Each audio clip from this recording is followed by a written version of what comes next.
अखण्डमण्डलाकारं व्याप्तं येन चराचरं तत्पदं दर्शितं येन तस्मै श्रीगुरवे नमः. You all Atmarup Sajjan. In the 6th chapter, we find refining flashes of Sadguru's vision divine enkindled our intellect to identify the eternal sweetness Akshara Brahman in the form of Astivhati Priyatva throughout the whole universe. This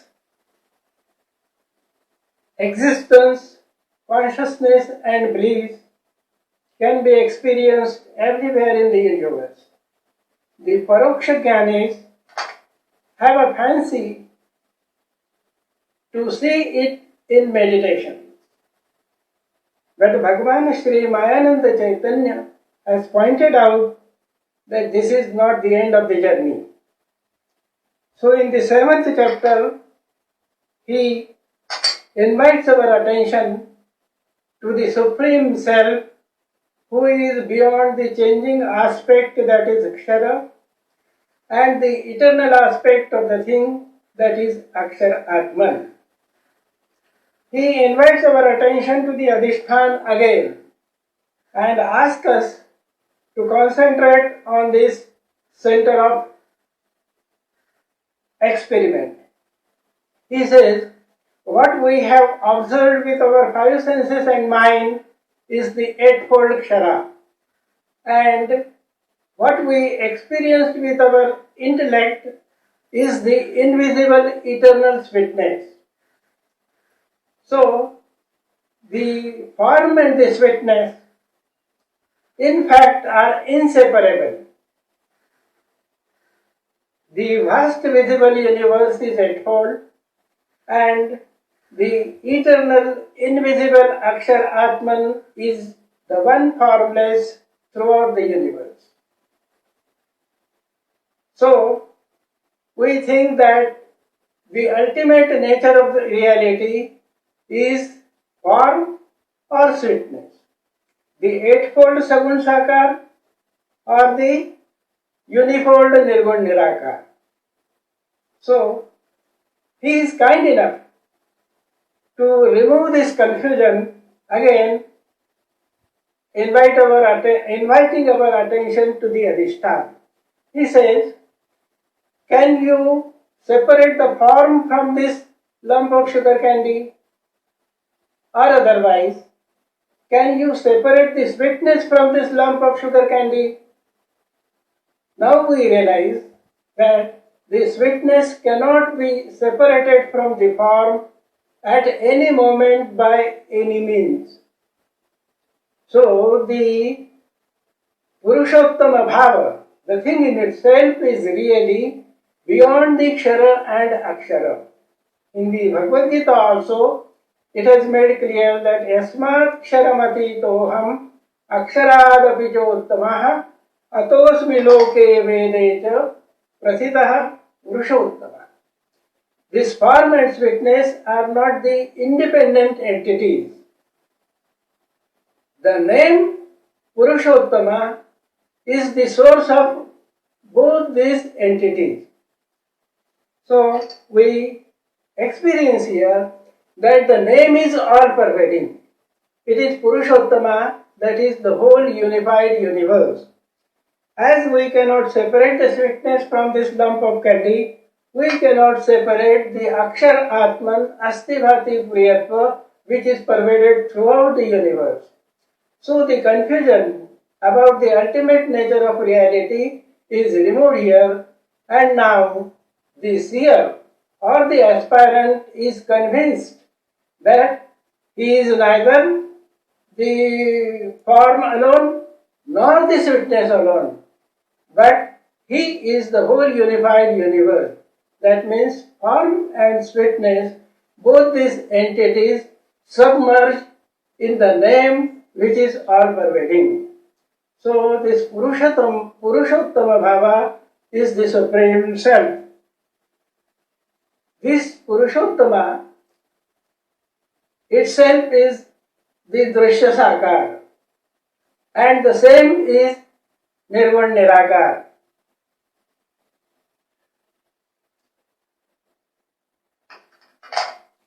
So the form and sweetness, Sagun and Nirgun, Sakar and Nirakar, Jada and Chaitanya are only the two conceptions for realization of the ultimate nature of the reality, which is the thing in itself.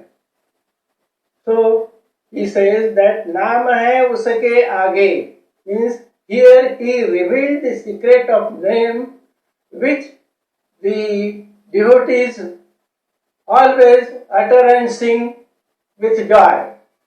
But unless we realize the secret of the name, we cannot experience the real joy of reciting the name of Purushottama. So, now we have three concepts before us. The changing aspect, which we call Saguna Sakar, and the changeless aspect, which is invisible, but which has which has been grasped by our intellect as Astifadi Priyatma throughout the whole universe, and the name. The name, now see the speciality of the name. The moment we utter the name sugar, we recognize or we identify the thing which is form and sweetness together. So the moment we utter the name God or Purushottama, it is Murta and Amurta at the same time. So both these concepts submerge in the all-pervading concept that is Purushottama. We now experience these three concepts to have the clear realization or sakshatkar of the thing. The form, the sweetness, and the name. But the name identifies the thing. That is the peculiarity of the name. So the name and the named means we have given the name sugar to this thing for our exchange. So the name and the named are one and the same. These three concepts arise and repose in the thing which is all-pervading and which is existing. Sadguru, which we call the enlightened seer, he has conceived the three concepts for realization of the ultimate reality. Now, we are convinced that these three are not independent entities, but they are based on the thing in itself.